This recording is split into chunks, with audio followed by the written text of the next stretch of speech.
அது மட்டுமல்ல, இன்னொரு செய்தி, இந்த நீக்கப்பட்டவர் திரு வைத்தியலிங்கம், திரு OPS எங்க கோபிச்செட்டிப்பாளையத்தில் வந்து அவர் ஒரு கூட்டத்தை போடுறாங்க. அந்த கூட்டத்தில் திரு வைத்தியலிங்கம் அவர்கள் பேசுறார். அந்த காட்சியும் இந்த LED திரையரங்குல பாருங்க. சீனியர் மதிக்கக்கூடிய இப்படி தப்பித்தனமாக நடந்து கொண்டாரே, ஒரு தகுதியே இல்லாமல் ஏமாற்றி கோபிச்செட்டிப்பாளையத்திலே வெற்றி பெற்றுக் கொண்டு வந்தார்.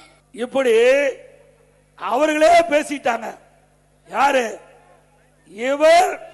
ஒவ்வொரு முறையும் சட்டமன்றத்தில் இவர்களை எல்லாம் அழைத்து அங்க இருக்கின்ற கேண்டீனுக்கு அழைச்சிட்டு போய் இந்த ஆட்சியை ஏதாவது தொந்தரவு கொடுக்க வேண்டும் என்று திட்டமிட்டு அவர்களை விஷமத்தனமாக அவர்களை வெளியேற்றிட்டு இவர் இருந்தார்.